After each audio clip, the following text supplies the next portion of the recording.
Hello everyone and welcome to Million Dollar Media. I'm your host, Max Kellerhalls, and this is maybe the pilot episode for a lot of you people. I've posted 2 episodes on my YouTube channel at Million Dollar Media. This is going to be a fun one today. Just got back from winter break, and yeah, it's going to be a little bit of a retrospective of 2021 and all the movies and entertainment that came out that year. For those who are new listeners, this show, Million Dollar Media, we talk about movies, TV shows, just entertainment in general, stuff that I find interesting, and I think many of you listening would also find interesting. But yeah, just in whenever this releases, the new Oscars will have been announced, and so I wanted to get ahead of them by telling you my favorite movies that I saw, movies that I wish I saw in 2021, and the worst of 2021. And yeah, how about we get started right up with a little bit of top 10 movies I saw in 2021. Now, keep in mind, these are my opinions. This is what I like in movies. This is stuff that I find creative, just my personal interests, and also how was my theater-going experience that year, or not theater-going experience, because a lot of it was due to COVID. A lot of it was spent inside. So yeah, I just want to chill with you all and just talk movies. So at number 10 we have Don't Look Up. Now, I really enjoyed this movie. I thought it was probably one of the better directed films of this year. But the only reason why I have it at number 10 is because it's the one movie where I can watch halfway through, but the last half of the movie is it just is a very uncomfortable, and it becomes a little too real.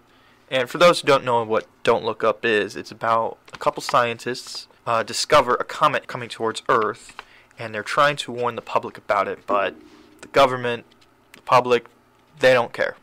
They just they don't believe it's real, or they have some other kind of money-grabbing scheme about this particular comet. Now, what I really liked about this film was, again, the directing. Adam McKay, great director. I really liked his style he put into this movie, and the cast really brings it. I mean, you got Leo DiCaprio, you got Jennifer Lawrence, Meryl Streep in a role that kind of is a little bit funny, and depending on what political stance you take, may be interesting or not. But I thought this movie was a great mirror up to society. Now, I will say, I don't think it's a good satire, but I do think the movie is really entertaining and really just shows how really idiotic a lot of things are in our society and everything like that. And I had a blast through the first time watching this, but the second time it definitely became a little uncomfortable. So for any of you who are not interested in that kind of things, I'd give it a pass, but it was at my number 10.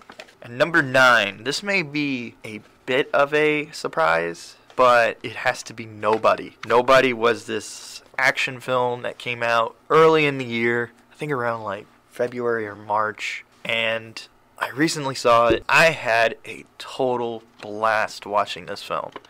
Now, whenever I watch a movie, I'm not looking for Oscar-worthy movies or movies that really tell me about how the world really is, kind of like Don't Look Up. What I want is that movie to accept what it is and totally nail the movie that it's trying to make. And I found Nobody to be one of the more fun, creative action films of 2021. And yeah, for those who don't know about Nobody, it's about a kind of a cliche plot about an old man who's retired from being a quote-unquote badass, and really he is badass. I think he was called an auditor, or where he basically a hitman. And it basically just shows how he's going through a midlife crisis, and one thing leads to another, and he has to fight the Russian mob. And there's so many good action beats, there's so many fun little character nuances with Bob Odenkirk as this funny old badass man. And man, I just had a blast watching the car chase sequence, the final gunfight. Oh man,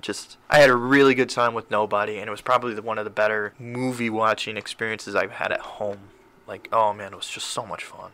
At number 8, we have Free Guy. Now, Ryan Reynolds had, I think 3 to 4 movies that came out this year, either being in theaters or on streaming. But if I had to go with the best one, and the one that I thought was a really good, fun movie, it has to be Free Guy. I mean, I'm a gamer. I like to play games. I'm not a hardcore gamer. I'm not an esports player or anything like that, but I love playing games. I love the culture. And I found this to be one of the first movies to actually kind of embrace gamer culture in a really fun and creative way. I mean, it is very Truman Show-ish, but I thought, like, the best thing about this movie is Ryan Reynolds and his performance. And it's kind of Deadpool-ish in that he's very, like, over-exaggerated. But I found the really cool thing about it is just how kind and nice this character is throughout the film. And oh man, I just had belly laughs throughout this movie of just how creative some of the fights were. And oh man, the third act is just so fun. Free Guy is about a NPC, non-playable character in an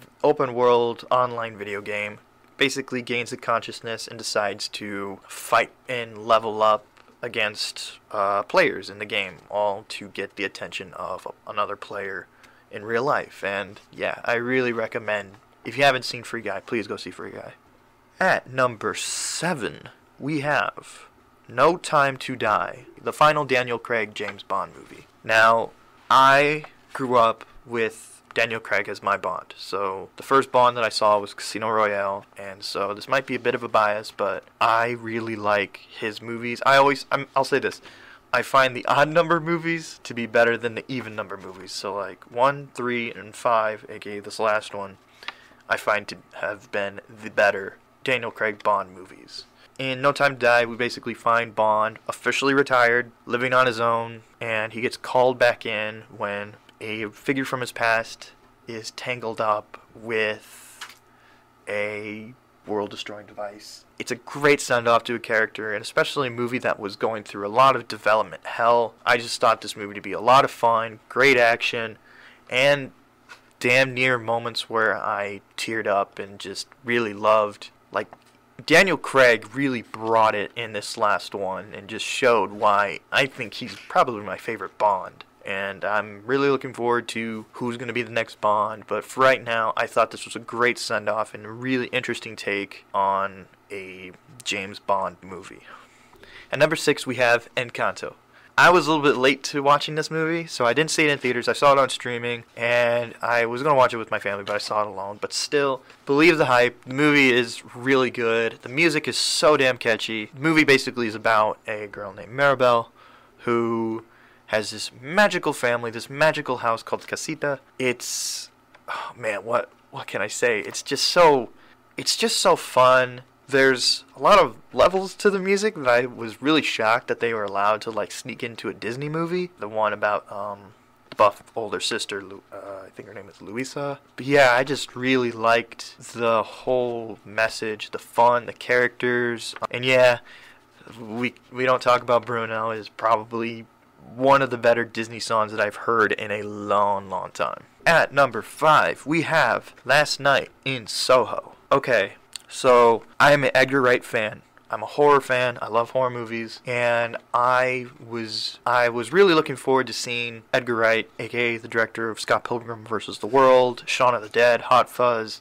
Baby Driver. I was really interested to see what he was going to do going forward, and I felt like this was a really, really, really interesting deep dive into a genre of film that clearly has inspired a lot of his works. And yeah, Last Night in Soho is about a girl who's from rural Britain, and she goes to the city of London, specifically the area of Soho, and she's a big fan of the 60s. She's studying at a university to become a fashion designer, and slowly but surely she starts seeing visions of the past, and a particular singer, model, dancer named Sandy, played by Anya Taylor-Joy. And the movie delves into a lot of uncomfortable realizations about what people had to go through back in the 60s, especially if you were a young, striving singer or just an artist in that time, especially what women had to go through. But yeah, this movie was so stylish, so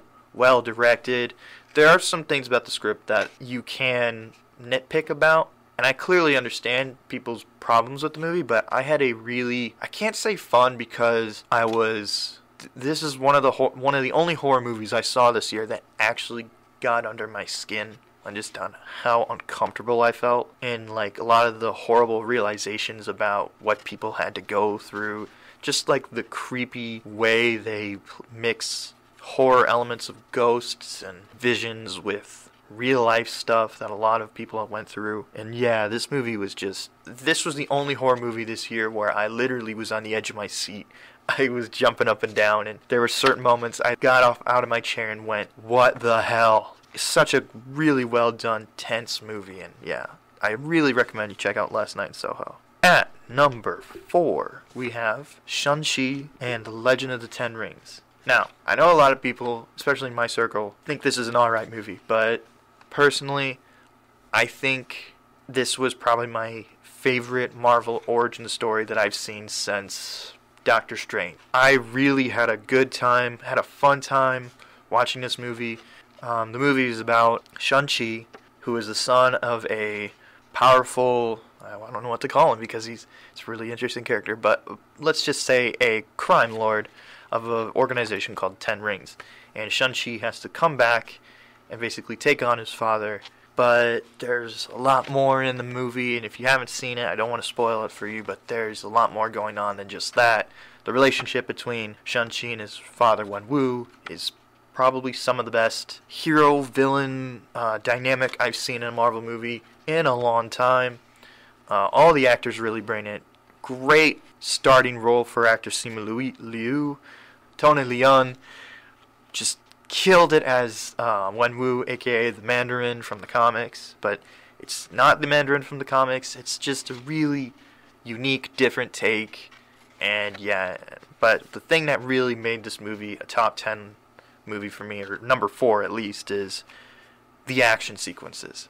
Oh my god, these action sequences are incredible. You can clearly see the inspiration from Hong Kong cinema, Jackie Chan films, and even a little bit of Crouching Tiger, Hidden Dragon. And oh my god, some of these action sequences are incredible, really well choreographed, great camera work, great tension, creative ways of using not only magic, but just street level things like coats, bamboo, all that kind of stuff. I think this is one of my favorite Marvel movies that I've seen in a while, until we get to another one coming up soon.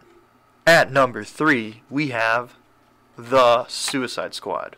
I have this at number 3 because out of all the movies that I saw during the summer, I thought this one was the most fun summer movie I've had in a long time. Great characters, great comedy, great dynamics, great heart, and just dark humor done right. And yeah, the movie's about, it's a sequel to the Suicide Squad, where the government basically tasks a bunch of criminals or super criminals in the DC universe on a mission. And this particular mission is pretty dangerous because they have to infiltrate an entire country that's under a coup, and some wacky alien kind of things happen along the way. And yeah, I love all the performances in this movie. Some of the standouts for me were Idris Elba as the main character. What's her name? The girl who played Ratcatcher 2. I thought she brought a lot of heart to the movie. And yes, John Cena, the man we cannot see,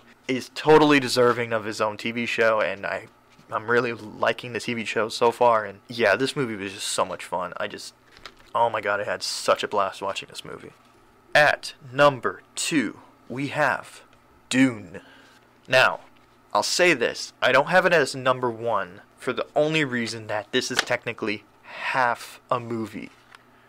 In that this entire movie was Act 1 and half of Act 2 as a 3-act movie, and it did what it can with how big the Dune book is and how much lore and like details that are in that story. But the movie's basically about young Paul Atreides of the Atreides family must leave his home world and travel to a desert planet called Arrakis, and along the way a rivaling family decides to basically trap them on this planet and calls a coup, and we follow young Paul's journey to possibly becoming something more than human, or like being a hero and trying to be there for his people and lead the galaxy into a better way. And yeah, what I really liked about this movie was all the actors really brought it. The directing by Denis Villeneuve is top tier. Oh my god, the directing is just purely awesomeness, just with great visuals, good use of practical CG effects. It's just a really good sci-fi adventure movie that's not like your typical sci-fi adventure movies, where it actually takes its time with in-world politics, kind of has a message about colonization and how some invading forces affect the way entire civilizations are brought upon. And yeah, it's just, oh man, I cannot wait for Dune Part 2, which is official. The movie is just pure cinema at its finest. And I know it's film and cinema, I just think this movie is like pure cinema.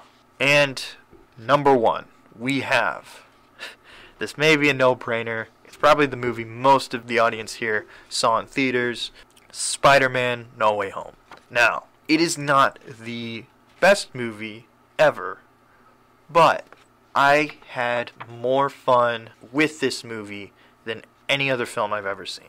The theater-going experience, the reaction to how well everybody really enjoyed this movie is probably one of the best things that I've ever been a part of. And just the talk about how well this movie did, and the anticipation for this movie was so big that we were afraid of that if this wasn't going to work, then it would just all fail. And oh my god, did this movie just nail it on all levels. But for those of you who do not know what this movie is about, it's about young Peter Parker has his identity revealed to the public that he is Spider-Man, and it's basically his adventure to find a way to basically erase the thought that he is Spider-Man from the minds of everybody on Earth using Doctor Strange's help. And through that, a bunch of magical multiversal shenanigans happens, and it basically causes villains from every Spider-Man movie to come to him. And man, oh man, I don't want to talk about every little detail, because there's probably one person who hasn't seen the movie, and I don't know if that person's here, is listening, but I just don't want to ruin it for them. But just one of the most fun movie experiences that I've ever had the pleasure of being a part of. And yeah, and there's no way I couldn't have this movie at number one. There's no way. I just thought that this was just so much fun, so much love, and also nostalgia done right and not as a cheap marketing tool, which has been a problem as of recently with a lot of media that we've seen. Yeah, Tom Holland's performance killed it. I'll say this, Willem Dafoe killed it just perfectly. Just, oh my god. And yes, those are my top 10 movies I saw in 2021. And yeah, I'm going to move on to movies that I wish I saw in 2021 but didn't have the chance to, or just school and everything. But here's some movies that I really wish I saw. At number 5, King Richard, big Will Smith fan. I'm really interested in the story behind the two sisters, the tennis players. I can't remember their names at the moment, but yeah, I just really was interested in seeing this movie. And at number 4, we have Candyman. I really wanted to see Candyman because I'm a big fan of the first Candyman. I'm really afraid of saying the name Candyman more than 5 times right now because I see a lot of reflections in the room. But yeah, I really wanted to see this movie. It looked like it was going to take a unique, different direction, and it's definitely a movie that in the time that we are in now that is important. So hopefully I could see it sometime soon. It's just I haven't seen it on any streaming service, and I don't know if I want to see another uncomfortable horror movie anytime soon just because of just school and everything. And yeah. At number 3, we have The Green Knight. I read this book in high school. I thought it was a great fantasy book. I thought there were some problems with it, but when I saw the trailer for the movie, I was really interested to see the unique interpretation of Arthurian legends and Sir Gawain. And yeah, I just really wanted to see this movie, and I want to watch it at a particular time when I can really just enjoy the cinema that I've heard so much about.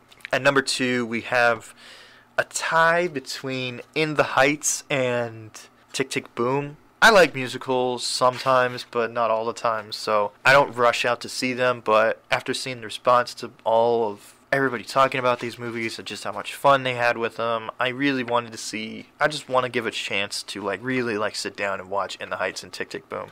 And I tied them together because of Lin-Manuel Miranda as a part of them, and recently saw Encanto, and this just shot up my list of just really wanting to see them again. And number one, I have The Mitchells versus the Machines, which is really weird because it's all over Netflix, but I don't know, I guess it's one of those movies where I'm so afraid that the hype is so huge that once I see it, I'm just not going to like it. But I have it at number one because I've just had so many chances to see it and I haven't. So next time I have some time to just like relax and watch a movie, I'll definitely check out The Mitchells vs. Machines. Now, I'm going to end it off on kind of a negative note, but I think this will be a really fun note to end it off of. We have the top 5 worst movies that I saw in 2021. And number 5, because I wanted to fill out a list of number 5, and to be fair, I wasn't a big fan of this movie, and it will show that I'm not a Marvel stan. We have Eternals. Now, I do not hate this movie in any way. I actually think it's okay. I just think that it's number 5 because it's my most disappointed film of 2021, where I thought there was so much potential for an Academy Award winning director with Chloe Zhao, a really interesting idea with like these immortal beings who lived for centuries on Earth, and I thought it would just be a really cool, great way to like really explore humanity, and ultimately I got another just run-of-the-mill Marvel action movie, which is still fine because you get some fun moments, funny characters, some decent like action, but I just felt like the potential this movie had and the ultimate product were just very disappointing for me, and it's just probably the movie that I'm just like, man, I wish that could have been done better. But I am interested to see what Chloe Zhao does going forward, because I think she has a really interesting eye for her directing style. I just think that this movie needed a better script. That's just me. At number 4, we have Venom, Let There Be Carnage. I have this here because I just thought this movie was just a complete waste of time. Like, I just thought this was, well, it wasn't a long waste of time. It just was an hour and a half, so you're in and out really quick. But man, I just thought this movie was just a complete joke. Like, I mean, it was funny at moments. It's just, wow, I've just never seen pure, like, fuck it, kind of like, let's just get this done so we could get to the post-credit scene, and maybe it will tie into something else in the future. But what a waste of Venom, Carnage, that dynamic, and it just a lame movie. I just thought this was just, why? At number 3, we have Space Jam: A New Legacy. Now, I enjoy the first Space Jam purely because of nostalgia. I saw it as a kid, not in the 90s, I'm not that old. I saw it at like a indoor recess where we got to watch a movie because it was raining, and I thought the Space Jam movie was fine. It was definitely fine as a kid. The acting's fine. Man, there is so much like fun ideas you can do with Looney Tunes because they're very, in how dumb they are, there is some really clever material you can mine out of that, but I just found this whole thing to be one big marketing commercial for Warner Brothers and all their properties. Another Ready Player One, just not done with any heart at all, and yeah, I just found this to be like, again, another complete waste of time. And number 2 is going to be a bit of a, wait, what? But I hated this movie so much. House of Gucci. Now, I know a lot of people will say, oh man, Max, the acting was really good. It's by Ridley Scott. Oh, it's by the same guy who did Alien. Oh, Lady Gaga's in this movie. Yeah, I know. Here's the thing. I thought the performances, minus one, were all perfectly good. I thought they all really brought a lot to the role. I just hated every second of this because it's nothing new. That doesn't bring anything stylistic to the biographical movie genre. I just felt it to be really boring. Not a lot, there's nothing new I learned or really cared to learn. I mean, you'll learn nothing new from this movie. Like, this movie doesn't tell you anything. It's just waste of my time. Worst theater going experience of my life, where this old, annoying lady was just constantly talking at the screen. I'm pretty much biased because of my hatred because of that, but I still thought the movie was just bleh. And I'm only putting it at number 2. I really wanted to put it at number 1, but number 1 I think is just the definitive worst. Where at number 1 I have Mortal Kombat. Now, video game movies don't have a good track record. I think there's possibility for good change. With Arcane, we had a great example of doing a video game property right. But Mortal Kombat just sucked. I mean, you introduce a main character into an already existing lore that it just sucks. It's just like, the main character of this movie is lame. The action sequences are lame. In Mortal Kombat, the gore is fine. I mean, it's gory. I'll give it that. I'll give the kudos to that. But, man, what a complete bore snooze fest of a movie that was. Just, and Mortal Kombat's not even in the movie. It's all leading up to the tournament, so it's basically just one big commercial for another movie. And honestly, I don't give a shit about seeing the next one because I just know it's going to be another lame piece of crap like this one was. And yeah, like, Alright, I'm going to end it off there. I thought 2021 had more good movies than it did bad movies. Mostly because I didn't see a lot of the bad ones, so all the Bruce Willis movies I don't give a shit about. Yeah, I'm just going to end it off by saying, please listen to more of Wave Radio. We have a bunch of all of the really good shows. And if you want to, please come check out my YouTube channel, $1 Million Media. And yeah, subscribe, like, share, and hope you have a good day.